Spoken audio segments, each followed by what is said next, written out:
All right, and we are live on YouTube, and I'm going to let everybody in.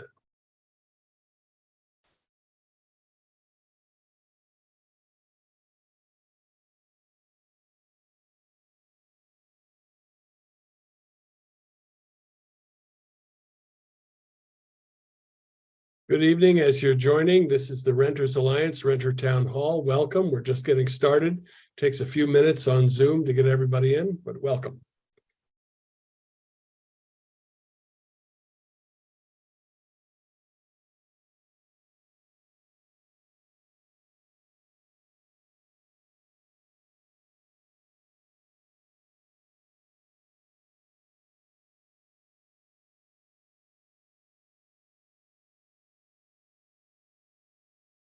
Good evening. If you're just joining us, this is the Renters Alliance Renter Town Hall. We're just getting started. Takes a couple of minutes on Zoom to let everybody in the door. Welcome to all.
All right, we'll give it one more minute and then we'll get started.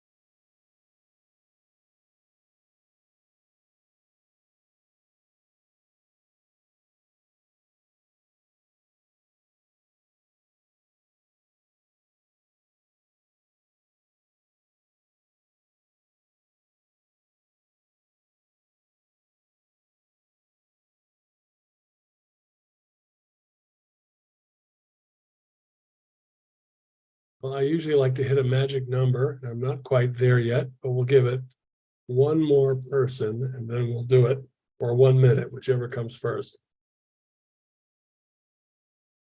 Oh, there's the one person. All right. Well, good evening, everyone. My name is Matt Losack. I'm the co-founder and executive director of the Montgomery County Renters Alliance. With me is my staff, David Mullins, Pat Beckham, and Emily Towie, and our special guest, whom I'll introduce in just a moment. A couple of things. If you have any questions or concerns, please put them in the chat. Our staff will be monitoring the chat and your questions and be sure we get to them during the course of this Renter Town Hall. We are recording on YouTube, so that if you miss anything or want to hear this great voice again, you can go on YouTube and listen in another time. Let me just say at the front, the Renters Alliance has been around for a long time. We were established in 2010 as the first and only regional nonprofit dedicated exclusively to renter outreach, education, organizing, and advocacy. When we started way back when, there were very few programs in the state of Maryland that protected renters. Some of them have been around, of course, code enforcement and some basic rights, but not a whole lot of rights that some have grown accustomed to in places like New York and Washington, D.C., and other parts of the country. Back in 2015, we were able to persuade the county council in Montgomery County to allow renters to have community spaces in their apartment buildings at no charge once a month for tenant association meetings. Sounds pretty basic, but at the time it was pretty revolutionary. We made some other provisions in there, including requiring 90 days advance notice before a rent increase. Also seems very reasonable, but was pretty revolutionary. Just a month or so ago, we were able to pass with a large coalition of supporters from across the economic spectrum, across the political spectrum, and across Montgomery County, a rent stabilization bill that 10 years ago they said would never be possible.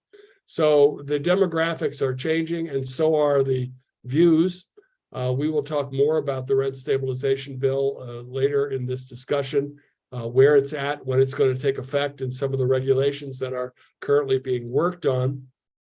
And on the 28th of September, we will have the Director of Housing, Scott Bruton, who is responsible for the development of the regulations associated with the rent stabilization bill, to go in further detail about what he's looking at and give everyone in Montgomery County who attends this town hall an opportunity to comment on those regulations, so that he can hear what people are thinking and what people, renters in particular, but interested parties, think should be done with regard to regulation. So we started in 2010, when only the Landlords Association and others were talking in an organized fashion about renter housing policy. Then we passed this little bill. Then we started working with tenants associations around Montgomery County. We reached out as the leading co-founder of Renters United Maryland, a statewide coalition. We got some rent stabilization bill passed that's not yet taken effect, but on its way. And alongside that was another very important policy initiative. And our guest will speak in more detail to it. But let me just say that we have known, and the courts have known, and renters know, that the vast majority of renters who are facing eviction do so without a lawyer. And in that situation, they are extremely vulnerable. Landlords, more than 80, perhaps more than 90% of them, come to court with a lawyer. Renters, especially low-income renters, people who just don't understand the court system, come in, they are vulnerable, they don't know what their defenses are, and they are subject to a judgment against them and an eviction potentially. So the wisdom of the Maryland General Assembly, with the support of the Renters Alliance and many other organizations across the state, including the Public Justice Center and CASA, Jews United for Justice, and many others, advocated, including one of our board members, by the way, Delegate Vaughn Stewart, I'm very proud to say, who is one of the champions here, to push for a formalization of having a right to have a lawyer when facing an eviction. The General Assembly modified that slightly and said, well, we don't want to make it a right, but we will say that there should be access to a lawyer for a renter facing eviction. So that program came into being and was funded last year, I believe, if I'm correct. And now there is some funding, as I say, our guest will get into the details, for this program, that for some renters who are low income will be able to get access to a lawyer to defend themselves when facing eviction, and hopefully unfair evictions at least will be prevented, and we will help to stabilize housing wherever possible. So it is my great pleasure to introduce one of the fighters for this program, and the person who is now the program manager for the Maryland Legal Services Corporation, which is the entity that houses the Access to Counsel program in evictions, Ms. Karen Wabach, who is also an attorney. Karen, welcome to the Renters Alliance Renter Town Hall.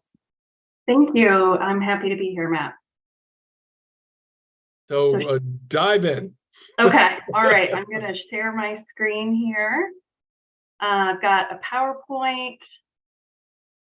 Hopefully you all can see that now.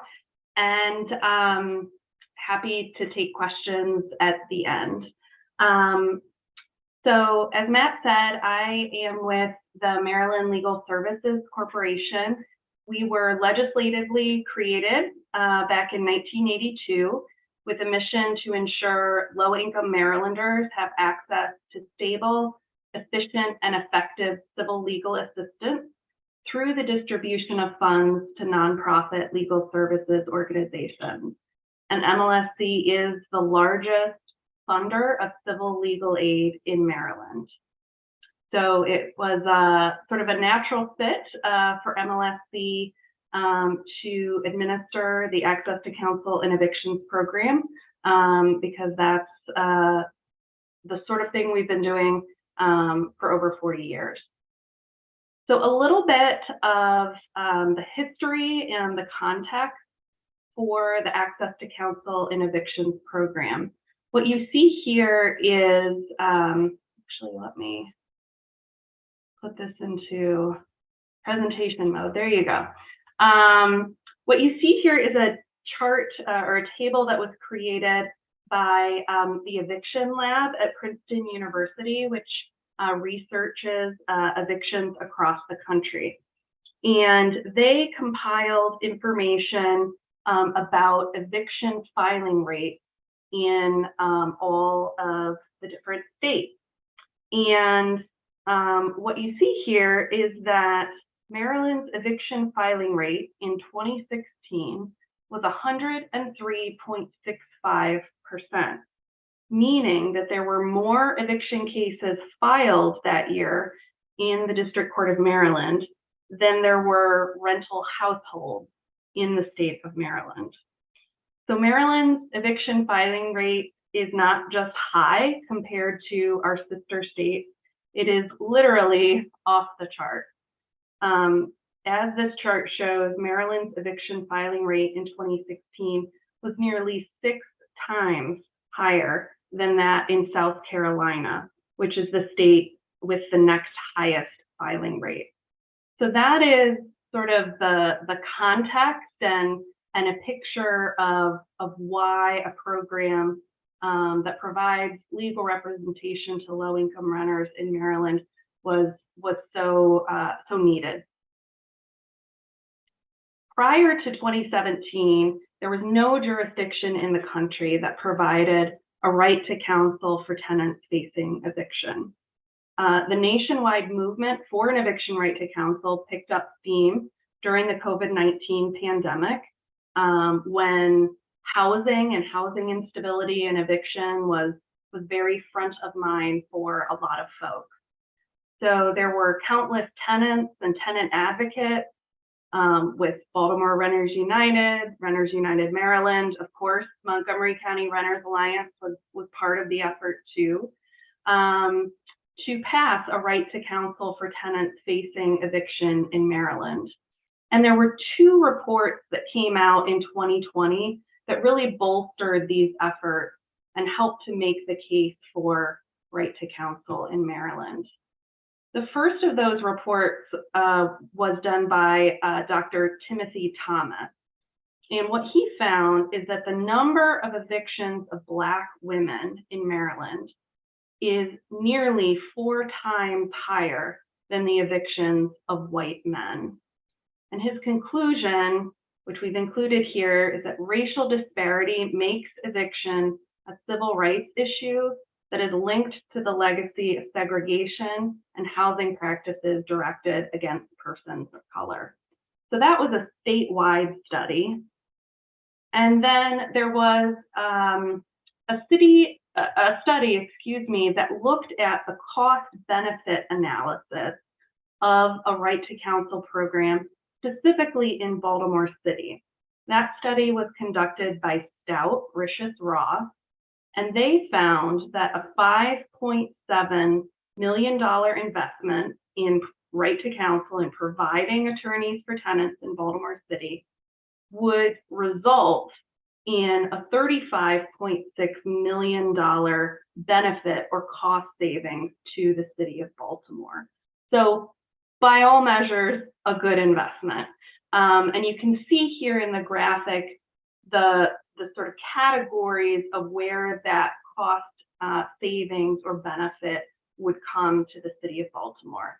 Things like savings on foster care spending, Medicaid spending for emergency rooms and inpatient care, school transportation, funding lost by the schools because of chronically absent students experiencing homelessness, and then shelter, transitional housing, and the like for people who have experienced eviction. So these two reports, years of advocacy and the COVID-19 pandemic, sort of came together in this perfect storm, and we saw some progress on right to counsel in the state of Maryland. The General Assembly passed what was House Bill 18 during the 2021 legislative session, and thereby creating the Access to Counsel in Evictions program and making Maryland just the second state in the country with an eviction right to counsel. Washington State was the first, and there has since been one more state, Connecticut, which followed Maryland very closely. And as you know, the statute named Maryland Legal Services Corporation, MLSC, as the administrator of the program. However, the law was set to take effect on October 1st, 2021, but there was no funding that was allocated initially for the program. So things did not get off the ground until the following year when the General Assembly went back into session and designated 2 years of funding to get the program off the ground. So what does the law provide? As far as eligibility, it states that eligible tenants are those who reside in Maryland, meaning that they occupy a residential property, so it does not apply to commercial tenancies, only to residential tenancies. And the tenant is occupying under a claim of legal right other than owner. So there's a verbal or a written lease, some agreement relating to rental of the property. And then the final eligibility criteria is that household income must not be greater than 50% of Maryland median income. So I will say, I don't know off the top of my head what Maryland's median income is or where I fall in that. However, the legal services providers that are providing the representation, they know what Maryland median income is, and they know there's a chart that they can use to evaluate whether any particular household meets that criteria. So we want to encourage folks not to assume that you won't qualify or self-select out of it. The legal services providers are always happy to take a look at that and make that determination and can advise you if there's any question whether you meet that criteria. So again, you have to be a tenant that lives in Maryland and meet the income eligibility criteria. In terms of what services are available to eligible tenants, we've included some language from the statute that says that eligible tenants shall have access to legal representation. So although the language was changed from right to counsel to access to counsel, the statute does use that shall language. And so this functions in a lot of ways just like a right to counsel program. Representation is available in a judicial or administrative proceeding, either to evict or terminate the tenancy or the housing subsidy of an eligible tenant. So that's a lot of words, but really what we see is a lot of tenants who are facing eviction through failure to pay rent. That is, by and large, the sort of type of case that is filed most often in Maryland. So that is covered under access to counsel and eviction. However, it also applies to other types of eviction cases, including breach of lease, tenant holding over, defensive rent escrow. So if there are conditions in the property that pose a threat to the life, health, or safety of the tenant, that can be raised as a defense in a failure to pay rent case. Subsidy terminations, this is a big one. So if you are a voucher holder or have some sort of other housing subsidy that is being terminated, you may be eligible for representation through access to counsel and eviction.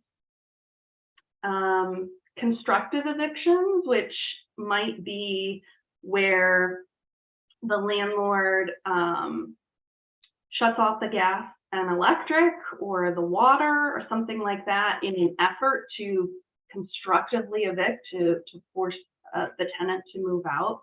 Those cases are covered by access to counsel and evictions as well. And then the first appeal of a decision in any of those case types that are listed here on the screen, if the legal services provider determines that there are sufficient legal grounds to pursue an appeal. So this is fairly broad in its application, and that's something I know the advocates are really proud of, and it means that, you know, if you in the future or now find yourself facing eviction or termination in any of these case types and you meet the other criteria, then you should get connected with a lawyer at one of our legal services providers. Karen, if I may, could you also just dive in a little bit on what breach of lease is, what tenant holding over is, and a little bit broader on the failure to pay rent? Sure. So breach of lease is the type of case that a landlord would bring if they claim that you have breached some provision in your lease. So that might be having an unauthorized occupant, someone who is living in the property without permission. If there's criminal activity that they allege took place on the property, any sort of provision in the lease, section in the lease that the landlord is claiming the tenant has broken or breached, they would file a breach of lease case. Tenant holding over is the type of case that a landlord can bring upon expiration of the lease. So that can vary depending on whether it's month to month or a year-long lease or multiple years. But if the landlord provides the proper notice in advance of the expiration of the tenancy or the lease, then and the tenant doesn't then move out by the date that the landlord gives notice for, then the landlord would file a tenant holding over case. And in that type of case, the landlord doesn't have to give a reason or really prove anything other than that they gave the proper notice to the tenant. The notice would be 60 days in advance of the end of the lease term. Exactly. I was just observing in court last week and saw a case dismissed by one of our legal services providers where the landlord had provided 30 days notice. So technical defect or not, the court knows the law, and if that defense is raised, then it should be dismissed. And failure to pay rent, like I said, that is sort of exponentially the largest number of filings in terms of landlord-tenant in Maryland. So this is a case for possession of the unit. Some landlords get confused and think it's about the money and that they're getting a money judgment that then they could garnish the tenant's wages for not paying the rent. But a true failure to pay rent case is for possession of the unit. The landlord saying the tenant hasn't paid the rent that they owe, and I want the unit back so I can rent it to somebody else and get the rent money. So I think some tenants think, well, what could a lawyer do for me in a failure to pay rent case, right? Like, I didn't pay the rent, or, I lost my job, or I got behind. But there is a surprising amount that lawyers can do with a number of defenses relating to, there's now a 10-day pre-filing notice that's required in Maryland. There may be rental licensing laws and requirements that can be raised. Rent escrow, like I talked about, if there are conditions, issues in the property. So there really is a lot of defenses that attorneys can raise. They can also be helpful in negotiating for more time.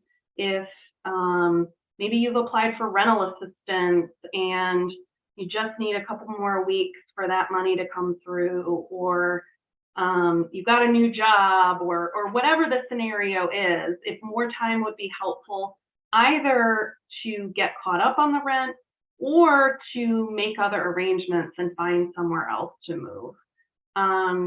So we really encourage folks not to assume that there's nothing an attorney can do, that it really is worthwhile to talk to a lawyer about your specific case, and find out what the options are. And there is on occasion a defense where you've actually paid your rent and they say that you haven't. And they have to keep accurate records. And if they don't, that's a defense. And if you could prove that you paid the rent when they say that you haven't, that's a good defense. But some of these things are, as Karen points out, are often very well known to lawyers. Yeah, I think our grantees, our legal services providers, also see a lot of cases where the rent is being paid, but it's being applied to fees or other random charges. So yeah, any number of things the lawyers can take a look at. Receipts are really helpful, obviously, the lease, pictures, email communication with the landlord. Those are the kinds of things that will be helpful to an attorney to take a look at, to be able to advise tenants individually about their case. So we have just started the second year of implementation of the Access to Counsel in Evictions program. The way that the program was sort of set up in the statute was that there's sort of a phased in implementation period. So we don't have to go from 0 to 100 on day one. We sort of have a 3-year period to build the program gradually. And our target date for full implementation is October 1st of 2025. So we're just about a year in, and we have 2 years left. And we are now at, I believe, 10 nonprofit legal services providers who are doing the work representing tenants across the state. I've included here the 3 programs that serve tenants in Montgomery County, because I thought that would be most useful to you all. We have CASA, the Homeless Persons Representation Project, and Maryland Legal Aid. So I know that Montgomery County Renters Alliance knows these groups and has relationships and can help with making connections and referrals if you find that you need legal representation.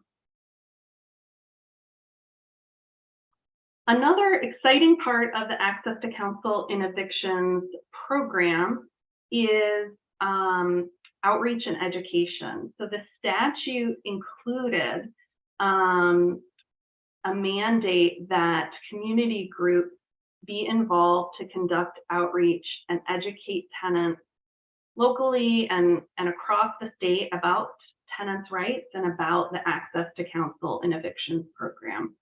We know that the number of tenants who show up to court when they have an eviction case is really low in Maryland. And so I think the legislature and everyone involved recognized that it was going to be important to the success of the program that there be a real effort to get the word out to tenants who are facing eviction or termination of their subsidy. So MLSC has contracted with a group of 7 nonprofit outreach and education providers initially, including, of course, Montgomery County Renters Alliance. We hope to expand the group going forward over the next 2 years, but this is the initial group working on education and outreach. So these groups are doing any number of things from tabling at community events, door knocking, webinars, any kind of outreach, again, to try to connect with tenants who need the services that are available and make that connection. So we're really, really excited to have Montgomery County Renters Alliance involved in those efforts. Another really important part of access to counsel and evictions is coordinated intake. So when the legislature passed the statute for access to counsel and evictions, it created a task force. And the task force, their role is really to evaluate the program, monitor how things are going, make recommendations. And one of their first recommendations in their first report was to create a coordinated intake system. And the goal here is really to simplify the process for tenants. As you may well know, sort of pre-access to counsel, tenants, had to call around to different organizations and hope that one of them could take their case. And it's really not a trauma-informed or efficient way for tenants to connect with legal representation. So the goal here is that there will be one telephone number and one website statewide that any tenant living anywhere in the state can either go online or call the number and get an intake done and get connected with an attorney who can represent them. So we have a team of 3 groups here. I included their logos: A2J Tech, Civil Justice, and the United Way of Central Maryland, that have really taken on the development of this coordinated intake system. And coordinated intake, they spent much of the first year really developing the infrastructure for coordinated intake, but it did launch, it soft launched in Baltimore City in May 2023.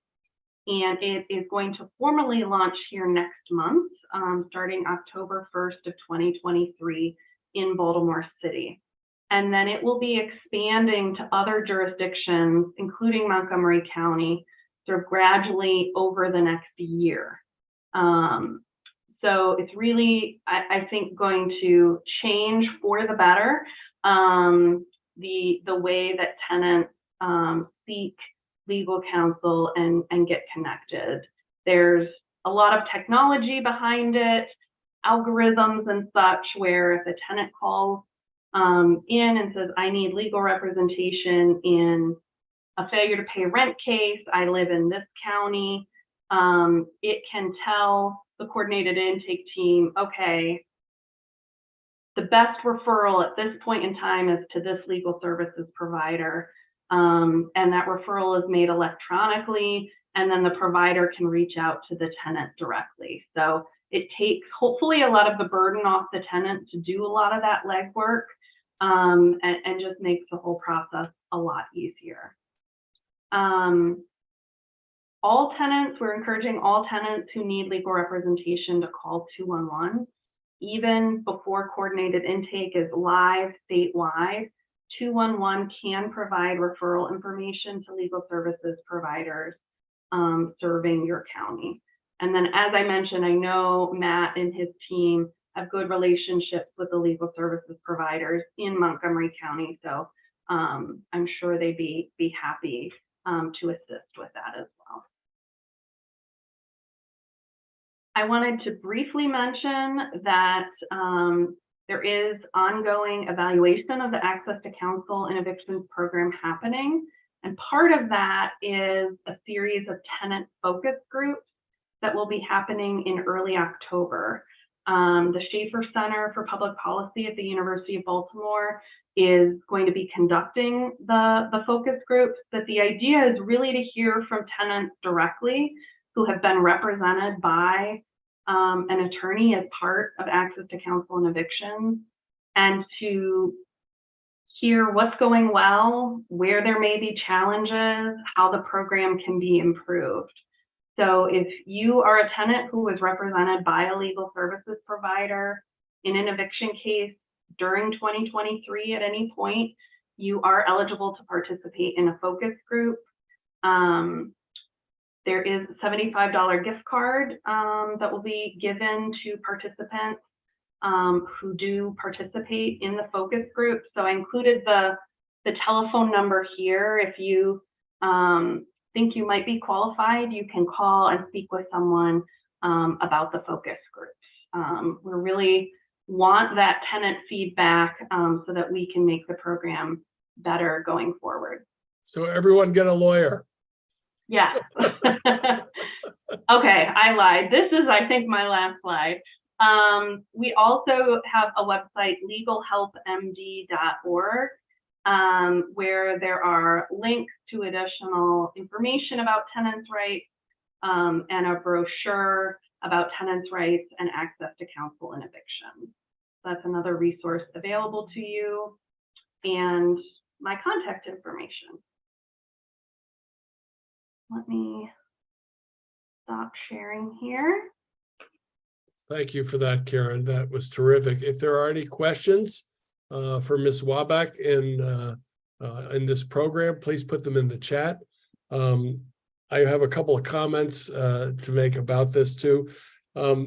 While this program may be set up for those who are in whatever the 50% of area median income actually means, there are other resources for legal assistance, including some basic quasi-legal assistance through the enforcement processes of the county as well as the state.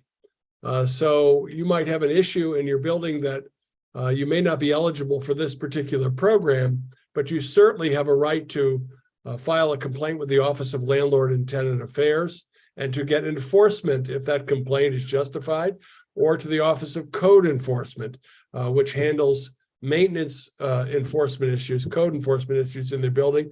Office of Landlord and Tenant Affairs handles issues having to do with your lease, having to do with your rights. And also the Office of the Attorney General has a Consumer Affairs Division, which also enforces state law on having to do with protecting renters. And of course, the Renters Alliance, we're not lawyers, but we do play them on TV from time to time.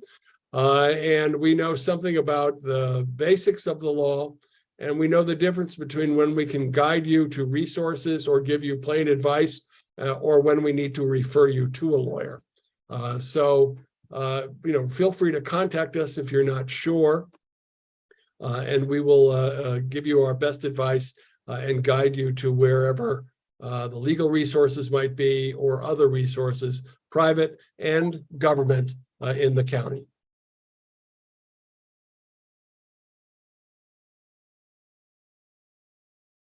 Sorry, I put myself on mute while this phone rings.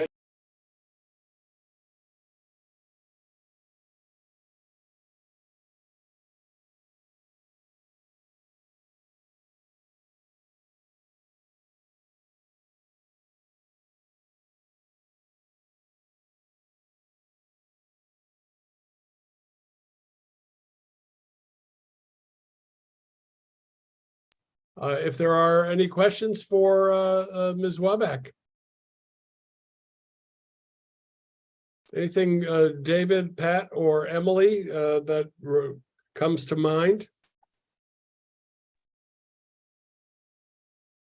I'll note on one of the slides earlier, I did notice that you mentioned that like a constructive eviction was, something that you could help with, and you were kind of mentioning that sometimes there might be cases where you think there might not be something to do, but there, speaking with a lawyer might open some options up. And I just wanted to kind of reiterate that, because we had some questions in the chat about high rent increases. And I know there's, some credence to the fact that a high enough increase or an untimely non-renewal or things could maybe fall under that umbrella. But again, just to kind of remind people that even if you think there might be nothing, do reach out if because these services are available. And the license was the other thing I think you mentioned. We've seen that actually happen, that there, we've been checking, the licensing status of some places, and the lawyers at HPRP and Constant Legal Aid have been very responsive and let people know they have extra options in those instances. So thanks for bringing those up. And speaking of, Karen, how would you define the kind of assistance, the circumstance of a constructive eviction, and how this program would work for that? Yeah, so I think constructive eviction is unique among the other types of cases that are covered by access to counsel and eviction, because the other types of cases, really the tenant would be the defendant in the eviction case and looking to prevent the eviction. Whereas with a constructive eviction, at least those that I have seen when I practice, the tenant is more in the affirmative posture and could potentially be a plaintiff in a lawsuit against a landlord, for example, shutting off the gas, electric, or water.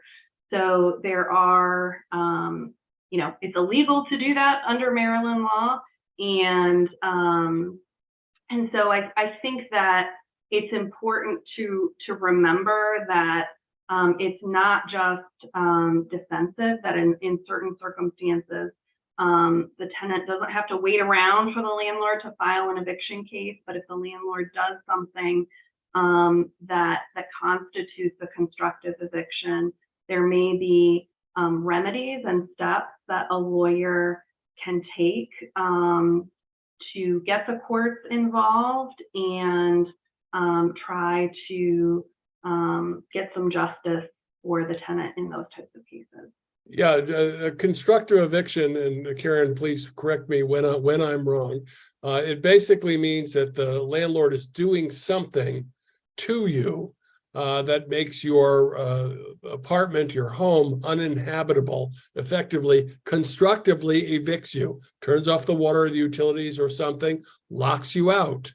Or we're still arguing this, but raises your rent to such a degree, so outrageously, that any judge would say you've been constructively evicted. We're still hoping that has some validity in court, and looking forward to seeing that get challenged. But if somebody raised your rent 1,000%, you might as well be evicted. So it might have some merit. But anyway, that's what constructive eviction is, and I'm glad to hear that. For those who would be eligible for this program, that is another category of defense. What else? Anything else, folks? We will be receiving, thanks to the Maryland Legal Services Corporation, door hangers with information on it, right? They're going out in the mail tomorrow, I'm told. So next week you should have them in hand. Arriving to be stacked in my bedroom. But yes, boxes of them, and part of our door-to-door outreach, we hit more than a dozen apartment communities each month, and we will be putting not only this information, but of course Renters Alliance information and county information for everyone.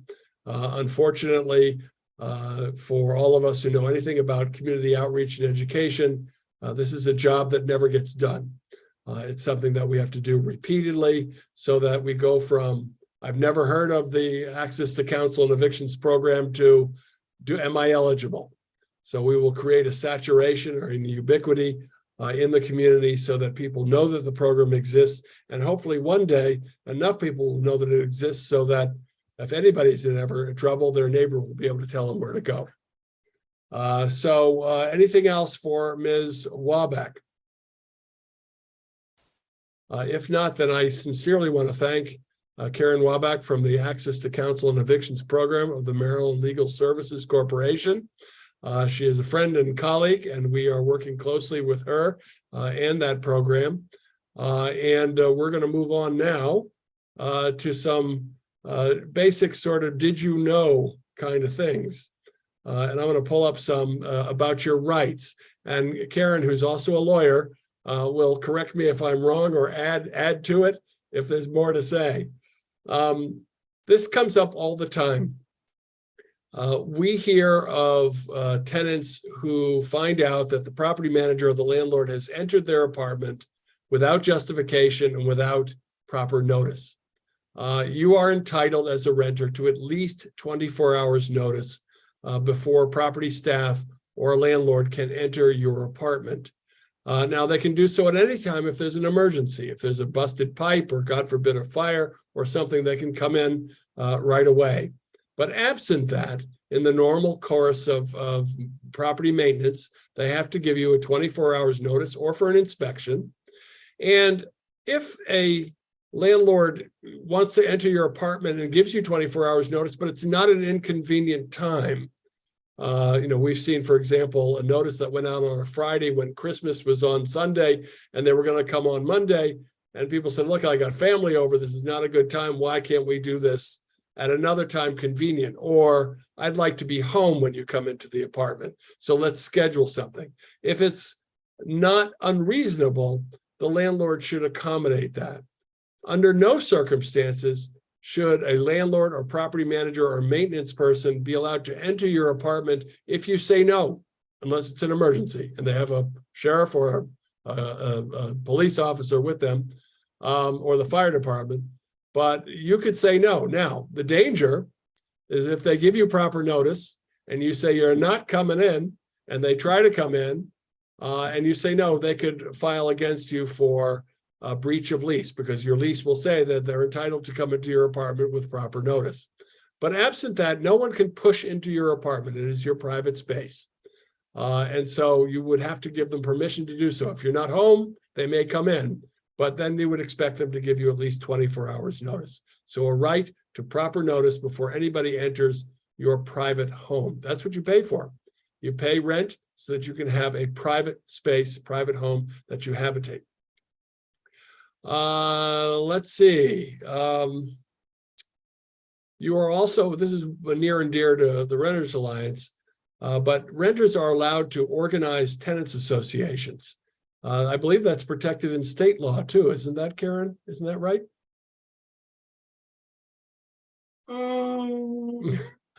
I don't know off the top of my head. I think it is, but it isn't as strong as it is in Montgomery County, because I know this law because we helped strengthen it. But not only are you allowed to organize tenants associations, but tenants are allowed to work through representatives of their own choosing, i.e. the Renters Alliance or any other advocacy group that's helping you to organize tenants to distribute literature freely in the building, provided it is properly identified as to who's doing the distributing, and done so in obviously a reasonable fashion. But it could be door to door and obviously in the community spaces, announcing community meetings. And you're allowed to host community meetings at any time, but you're allowed to do so in the community spaces, but you can do so privately once a month at no charge for tenant organizing. A lot of people don't realize that. And a lot of property managers don't realize that. So if you would like to form a tenants association, the Renters Alliance is here to help, certainly. And if you find anybody who is getting in the way of that in your building, property manager, landlord, maintenance staff, then please let us know. Another right that you have is to have your apartment painted once every 5 years in Montgomery County. It's only by request. So you could have just your bathroom done, you could have just your kitchen done, you could have the whole apartment done, Bear in mind that you will be responsible for moving your furniture away from the walls and preparing your apartment to be painted, but you are entitled to have your apartment painted once every 5 years. But what you are not entitled to is to have your carpet replaced every 5 years. And this comes up all the time. Unfortunately, your carpet maintenance is your responsibility, even through normal wear and tear. When the thing starts to look ugly, there's nothing that requires the landlord to change the carpet. If they're a good landlord, they should, but they don't have to, except under one circumstance. If the carpet, through no fault of your own, becomes a tripping hazard, the code department will require the carpet to be repaired or replaced.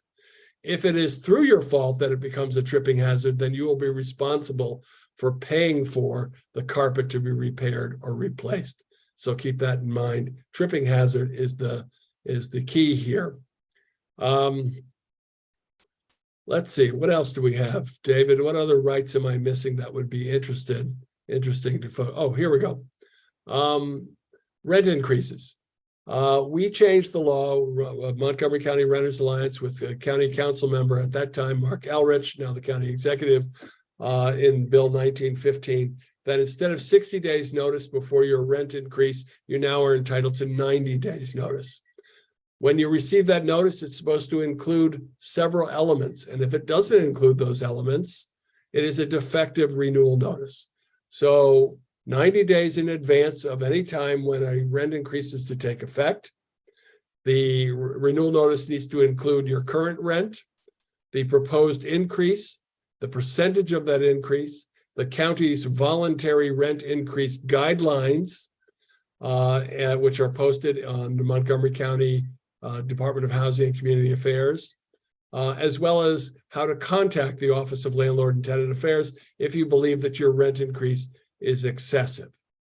So those are just a few rights. We'll be doing these from time to time in our town halls.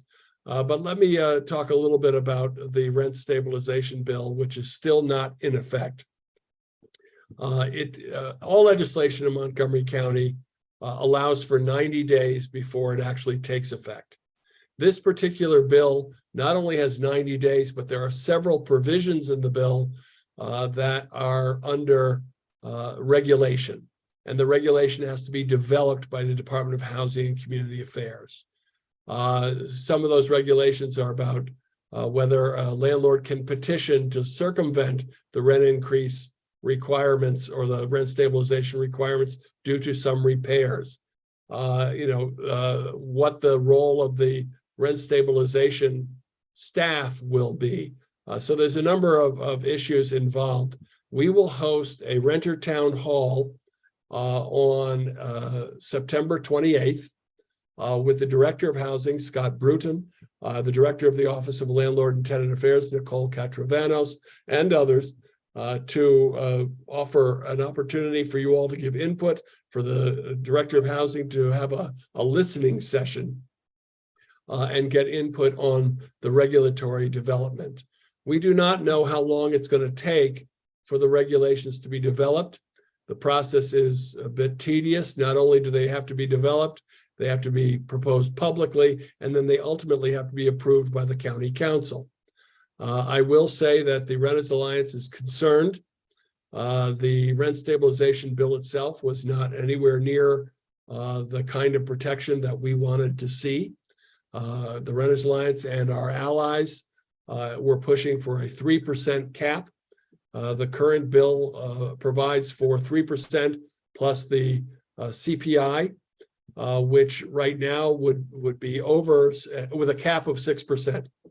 So hopefully in years to come, 3% plus the average CPI, which had been 2 or 3%, might keep rents at around 4 or 5% for a maximum increase. But right now, it has a cap of 6%, but it's not in effect.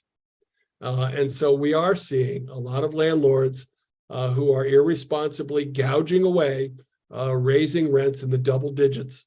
And unfortunately, this pre-exists the pandemic, but we have seen the forced migration of working and low-income families and seniors and people on fixed incomes who cannot keep up with these kinds of rent increases. And it is a regional crisis as well as a national one in many areas around the country. So do join us on September 28th, that's a Thursday, at 6 p.m.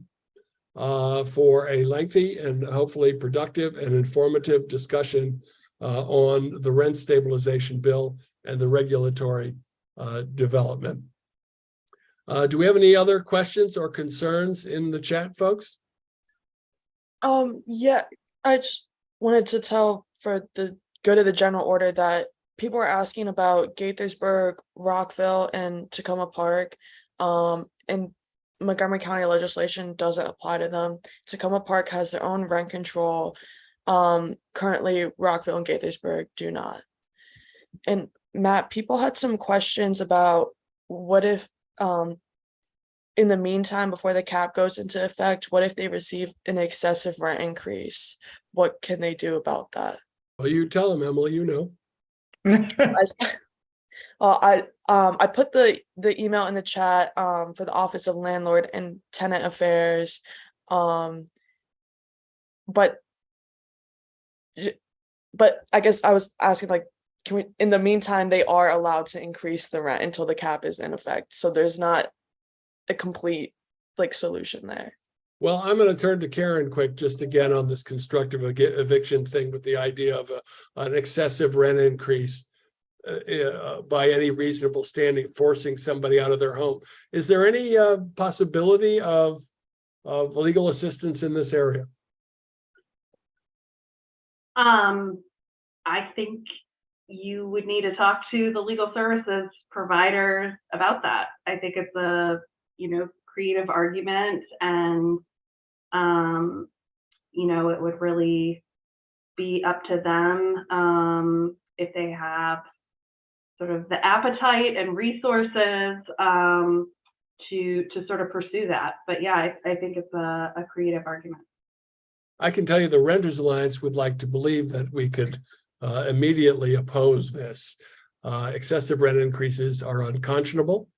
Landlords, despite how some of them are really good at suggesting that they're barely making it every year, we don't believe that that's true, especially for the larger landlords. But every landlord charges rent to include the cost of doing business, as well as a large percentage of your rent going to profit.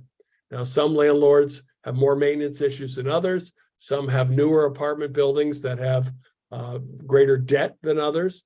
But all things being equal, when you sell something, whether it be an apartment or a pair of sneakers, you sell it with a price that covers how much it costs to maintain it or build it with a profit margin. And so the increases that we're talking about are intended to keep up with the inflation of those things that are related to managing your property. And so 3 and 6% is a healthy increase in profit, not just overhead. And so increasing at 7, 8, 9, 10%, 20%, 40%, and in a few cases, over 100% is a gouge by any other name. And it is absolutely irresponsible and greedy. And so, what does it mean when people are forced out of their homes? I mean, Renters Alliance has taken the position that your home is not just a common commodity like cigarettes or beer or fancy shoes or pocketbooks or fancy cars. It's actually something that is critical to the health, welfare, and prosperity of our communities. And so we believe that landlords have a responsibility to balance stable homes with their own reasonable responsibility to maintain their profit margin. So those landlords that are going beyond that and being irresponsible are in our view, reprehensible and causing terrible damage to people's lives, to students who are not able to stay in the same school and move from school to school and their academic achievement is affected, to crime rates, to health and safety, health and safety net costs, and so on. So unfortunately, right now we're in that period between some protection and the Wild West. The only way that we can keep track of this, though, is for you to make that complaint known to the Office of Landlord and Tenant Affairs at olta.intake at montgomerycountymd.gov. I believe we put that in the chat, Emily or David or Pat, and let them know so they can keep track of it. In some cases, we can put other types of pressure. The landlords are licensed in Montgomery County, and I do know that the Department of Housing and Community Affairs takes a dim view of this kind of behavior, and will consider the kind of behavior that landlords are engaged in when considering future projects that might require licensing by the Department of Housing and Community Affairs. So we definitely need to know about it. We also need to know whether or not the increases are individual or if they happening community-wide. So just please let us know. David, were you going to say something? I was going to tack a little context onto that the Gaithersburg statute, I mean, there's certainly no rent stabilization. Really? Hold on one second. There's no rent stabilization in Gaithersburg right now, but the statute in Gaithersburg does strongly encourage landlords not to raise it above 10%. And in our experience, if you report that to then the landlord tenant of that jurisdiction of which would be neighborhood services there, they will be responsive. And Will Jawando has come out, council member, and said that, he considers 10% a constructive eviction. But the only other thing I was going to say is Nicole Catravanos has mentioned that there will be some interplay with the 90 days that landlords are required to give notice. When it does go into effect, there will still be that some notices would need to be reissued. So as we get closer to the date, there is, some hope, I think is what she was implying there. Yeah, well, we hope so. And we will see. As I say, join us on September 28th for a more robust discussion of the stabilization bill, some of the details in the regulation development, and some of these questions again. But Emily, you are correct. Gaithersburg, Rockville City, Tacoma Park are not under the jurisdiction of Montgomery County's law. If you all are particularly interested, you can look into my debate with Mayor Judd Ashman on Maryland Public Television. The mayor of Gaithersburg, as well as the majority of their council, stood in opposition to the rent stabilization bill that was passed by Montgomery County, and that's a serious consideration for the renters and the citizens of Gaithersburg. Gaithersburg has 68,000 residents who live there, and more than half of them are renters. So that is a serious consideration. So, and there's a future renter sticking his head in there. So anyway, anything else, ladies and gentlemen? Yeah, some people in the chat were saying that they weren't able to copy and paste the messages with the links. Are we able to change the settings so that they can copy the links we put in there? I rely on my younger staff to know how the Zoom thing works. So me and Pat, count me and Pat out. I don't know. I don't think I have access to changing the settings. You should be able to copy the links from the chat. I think someone wants to download the chat, and I don't think that's enabled. It's what they might be talking about. So you should be able to copy the links from there, hopefully. But I mean, reach out to that info@Renters Alliance email that we've pasted in if you have any specific links or anything you want afterward. Okay. Good. All right. Then I believe we have reached the end of our discussion for tonight. Karen, any last words? Matt. Sorry, Matt, please. Excuse me. I just wanted to remind everyone that the tax credit that the state of Maryland is giving $1,000 will end October the 2nd. I put the link of the chat in the chat so you can copy it. It's $1,000, and I don't know all of the criteria, but it's worthwhile going online, looking it up, but it will end October 2nd. So if that's something you're interested in, you probably need to get it in soon. It's very important. Thanks for that, Pat. You do have to be low income, but you can go to that site and see if you're eligible. But if you are eligible, it's $1,000. So by all means, check it out. A lot of people don't know about it, but it is a state program, a tax reimbursement for those who pay rent who are low income. There is a chart on that website that says how much money you have to make in order to be eligible. So please do check it out. And again, October 2nd. Thank you for that, Pat. Karen, any last words? No, I just want to thank you, Matt, and the team at Montgomery County Renters Alliance for all the good work that you do. It takes a village, and we're really happy for the continued partnership. And it was a pleasure to be here. Well, thank you Thank very you. much for coming. Karen Yes. Wabach, an attorney with the Maryland Legal Services Corporation and the manager of the Access to Counsel in Evictions program, and our colleague and friend. So with that, everyone, thank you for joining us. This is recorded and is on YouTube. If you'd like to get more information or hear a particular part again, and please contact us at info@rentersalliance.org or at any of our staff emails in the chat if you have any other questions or concerns. So with that, thank you and good night.